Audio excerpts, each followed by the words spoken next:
Hello guys, मैं विक्रम आज आपके लिए लेकर आया हूँ पॉलिटिकल जो है उसके कुछ इम्पोर्टेंट क्वेश्चन। ये जो क्वेश्चन है SSC, NTPC, railway, Delhi police जो अभी होने वाली एग्ज़ाम है, उसके अलावा आप यदि किसी स्टेट पीएससी, यूपीएससी आदि की तैयारी कर रहे हैं एग्ज़ाम की, तो दोस्तों ये बहुत इंपॉर्टेंट है।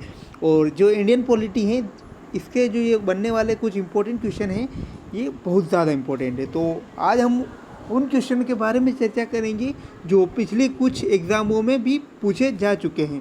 तो यही क्वेश्चन बहुत इंपॉर्टेंट है, दोबारा वो एग्ज़ाम में आ सकते हैं। तो स्टार्ट करते हैं क्वेश्चन को। हमारा पहला क्वेश्चन, भारत में राष्ट्रपति के विरुद्ध महाभियोग कौन लगा सकता है? तो जो भारत में है राष्ट्रपति के विरुद्ध महाभियोग कौन लगा सकता है?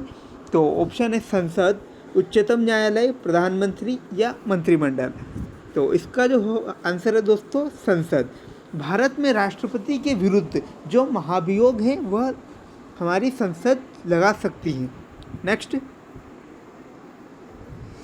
किस व्यक्ति के प्रथम बार कार्यकारी प्रधानमंत्री के रूप में पदभार संभाला? तो यह है सरदार पटेल, गुलजारी लाल नंदा, टी.एन. पाई और कामराज। तो दोस्तों इसका जो आंसर है यह है गुलजारी लाल नंदा। गुलजारी लाल नंदा जो है भारत के प्रथम कार्यकारी प्रधानमंत्री के रूप में नियुक्त हुए हैं। तो भारत के प्रथम जो कार्यकारी प्रधानमंत्री जो है गुलजारी लाल नंदा है। तो दोस्तों जो बहुत इम्पोर्टेंट है क्योंकि ये पहले कार्यकारी प्रधानमंत्री के रूप में नियुक्त हुए थे। नेक्स्ट, भारतीय संविधान में नीति निर्देशक तत्वों को मिला लिया गया है। तो कहाँ से लिए गए थे भारत में नीति निर्देशक तत्व? यह है संयुक्त राष्ट्र अमेरिका संविधान, ब्रिटिश संविधान, आयरलैंड के संविधान और ऑस्ट्रेलिया के संविधान।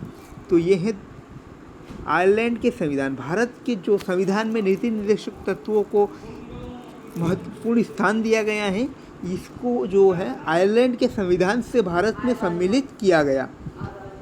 नेक्स्ट, संसद के दो सदनों की संयुक्त बैठक की अध्यक्षता कौन करता है? लोकसभा अध्यक्ष, राज्यसभा का सभापति, भारत का उपराष्ट्रपति या भारत का राष्ट्रपति। तो यह है दोस्तों लास्ट वाला, भारत का राष्ट्रपति। जो भारत के राष्ट्रपति होते हैं संसद के दोनों सदनों की संयुक्त बैठक जो होती है उनकी अध्यक्षता करते हैं। नेक्स्ट, पंचायती राज में खड़े होने के लिए एक व्यक्ति की आय कितनी होनी चाहिए? जो पंचायत चुनाव होते हैं तो दोस्तों उसमें एक व्यक्ति के चुनाव लड़ने की जो उम्र होती है वह कितनी निर्धारित की गई है? ऑप्शन है 21 वर्ष, 18 वर्ष, 25 वर्ष या 30 वर्ष। तो अपना जो सही आंसर होगा वह हो फर्स्ट वाला। जो पंचायती राज व्यवस्था में जो चुनाव लड़ने की जो उम्र है वह 21 वर्ष निर्धारित की गई है। नेक्स्ट क्वेश्चन, संविधान प्रारूप समिति के समक्ष प्रस्ताव किसने लिखा? तो जो संविधान प्रारूप समिति के समक्ष जो प्रस्ताव किसने लिखा? तो ऑप्शन है पंडित जवाहरलाल नेहरू, भीमराव अंबेडकर, बी.एन. राव या महात्मा गांधी। तो ये इसका जो आंसर है हमारा सही वाला वह है पी.टी. नेहरू। जो पंडित जवाहरलाल नेहरू थे उन्होंने संविधान की जो प्रारूप समिति है उसका जो प्रस्ताव रखा था। नेक्स्ट, प्रस्तावना में उपयोग किए गए शब्द समाजवाद और धर्मनिरपेक्षता ये क्या है? तो मूल प्रस्तावना के भाग थे, 29वें संविधान संशोधन द्वारा जो जोड़े गए थे, 42वें संविधान संशोधन द्वारा जोड़े गए थे या 44वें संविधान संशोधन द्वारा जोड़े गए थे। तो इसका आंसर है दोस्तों सही वाला जो है हमारा 42वें संविधान संशोधन द्वारा। तो जो भारत में प्रस्तावना के में समाजवाद और धर्मनिरपेक्षता जो है 42वें संविधान संशोधन में जोड़े गए थे।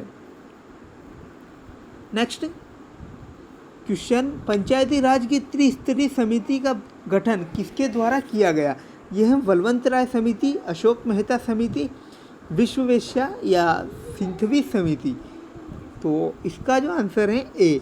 तो दोस्तों ये जो है बहुत इम्पोर्टेंट क्वेश्चन बोल सकते हैं आप क्योंकि यही एग्ज़ाम में पूछते हैं। तो इसका जो आंसर है ए, बलवंत राय समिति। पंचायत राज व्यवस्था की जो त्रिस्तरीय समिति का गठन जो है बलवंत राय के द्वारा किया गया था। नेक्स्ट, निम्नलिखित में से किसे राष्ट्रपति नियुक्त नहीं करता है? प्रधानमंत्री, उपराष्ट्रपति, सर्वोच्च न्यायालय का न्यायाधीश या उच्च न्यायालय का न्यायाधीश। तो ये है प्रधानमंत्री। दोस्तों जो प्रधानमंत्री होते हैं उन्हें राष्ट्रपति नियुक्त नहीं करते हैं। नेक्स्ट, राष्ट्रपति को शपथ कौन दिलाता है? सर्वोच्च न्यायालय के मुख्य न्यायाधीश, प्रधानमंत्री, उपराष्ट्रपति या लोकसभा अध्यक्ष। तो ये हैं दोस्तों सर्वोच्च न्यायालय के मुख्य न्यायाधीश। जो सुप्रीम कोर्ट होता है भारत का, उसके जो मुख्य न्यायाधीश होते हैं वही जो भारत के राष्ट्रपति होते हैं उनको शपथ दिलाते हैं। नेक्स्ट, संघ लोक सेवा आयोग के अध्यक्ष को कौन नियुक्त करता है? तो यह है राष्ट्रपति, प्रधानमंत्री, गृह मंत्री, इनमें से कोई नहीं। तो यह है राष्ट्रपति। दोस्तों संघ लोक सेवा आयोग के अध्यक्ष को राष्ट्रपति नियुक्त करते हैं। नेक्स्ट और लास्ट क्वेश्चन, भारत में किस तरह की प्रजातंत्र की व्यवस्था है? प्रत्यक्ष, अप्रत्यक्ष या प्रत्यक्ष और अप्रत्यक्ष दोनों, तीनों में से कोई नहीं। तो यह है दोस्तों तीसरी वाला, प्रत्यक्ष और अप्रत्यक्ष। भारत में जो है प्रजातंत्र की प्रत्यक्ष और अप्रत्यक्ष दोनों प्रकार की व्यवस्था की गई है। यदि आपको वीडियो पसंद आए तो लाइक, कमेंट और शेयर ज़रूर करें और चैनल को सब्सक्राइब करना ना भूलें। Thanks for watching. मिलते हैं नए अपडेट्स के साथ।